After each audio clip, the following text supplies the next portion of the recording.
अस्सलाम वालेकुम दोस्तों आज मैं आपको सिखा रहा हूँ लो सिस्टम इंसुलेशन रेजिस्टेंस। बेसिकली ये फ़ॉल्ट आता क्यों है और इसके आने की वजह क्या होती है, अगर आ जाता है तो उस फॉल्ट को सॉल्व कैसे किया जाए। तो सबसे पहले अगर आपके पास इस किस्म का कोई भी इस किस्म का फॉल्ट आ रहा है लो सिस्टम इंसुलेशन रेजिस्टेंस, तो आपने सबसे पहले करना क्या है, अपने इन्वर्टर का डीसी पावर ऑफ़ करना है। डीसी पावर ऑफ़ करने के लिए आपको क्या करना पड़ेगा, इन्वर्टर की एमपीपीटीज़ बंद कर दें आप।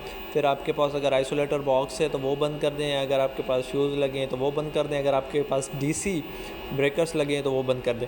उसके बाद आपने सिंपली करना क्या है कि आपने अपना एम्पियर मीटर उठाना है, उसमें से वोल्टेज चेक करना है हर स्ट्रिंग के ग्राउंड के साथ, प्लस पे भी और नेगेटिव माइनस पे भी। अगर आपकी स्ट्रिंग के वोल्टेज 300 से लेके या 400 से लेके नीचे की तरफ जा रहे हैं, 30 पे, 35 पे, 21 पे रख रहे हैं, तो इसका मतलब है कि आपकी स्ट्रिंग बहुत सही है। इस तरह फिर आपने नेगेटिव पे भी करना है, फिर प्लस पे करना है, नेगेटिव पे करना है। सारी स्ट्रिंग्स आपको इस तरह चेक करनी है। उसके बाद आप देखेंगे कि आप जब सारी स्ट्रिंग्स वेरीफाई करेंगे, जिस स्ट्रिंग में फ़ॉल्ट होगा तो उस स्ट्रिंग के वोल्टेज कम नहीं होंगे, वहीं के वहीं रुक जाएंगे।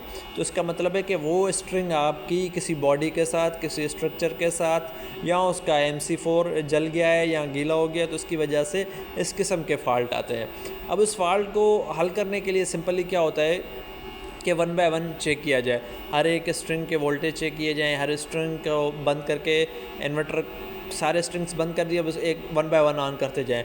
अब जिस स्ट्रिंग में मसला होगा तो फिर इन्वर्टर वही अलार्म देगा, फॉल्ट देगा, तो उसको बंद करके फिर आप जब सारे स्ट्रिंग्स ऑन करेंगे तो आपको पता चल जाएगा मसला कहाँ पर है।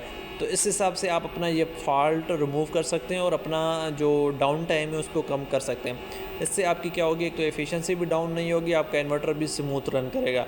अगर यही फॉल्ट आपका बार बार आ रहा है, तो इससे बेहतर ये है कि आप इस मसले को जल्द से जल्द हल करें। अब देखें दोस्तों, ये मसला तकरीबन मेरे पास से सुबह 9:30 बजे आया, तो मैंने इसको तकरीबन 30 मिनट में हल कर दिया। इससे क्या होगा, एक तो मेरा डाउन टाइम बहुत कम हो गया है, मेरे इन्वर्टर की एफिशिएंसी भी नहीं गिरेगी और ना ही किसी किस्म का कोई लॉसेस हमारी साइड पे कंसिडर किए जाएंगे। तो इसको मैं आपको मज़ीद इसकी डिटेल्स दिखाता हूँ, आप देखेंगे ये ऐसे ही मैंने देखें। अब इसको मैं आगे खोल के आपको ये दिखाता हूँ एक चीज़।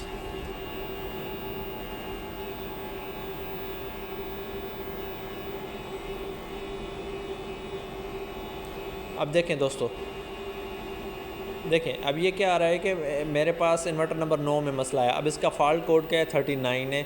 अब हम इस इन्वर्टर के फ़ॉल्ट रीज़न को देखते हैं। देखो फ़ॉल्ट मैंने आपको क्या बताया, वो ये the insulation resistance to the ground of the PV module lower than the standard value. अब रेजिस्टेंस क्यों लो हो गई, क्योंकि वो कहीं से कट गई है या कहीं से कोई केबल आपकी जल गई है, तो इस वजह से आपकी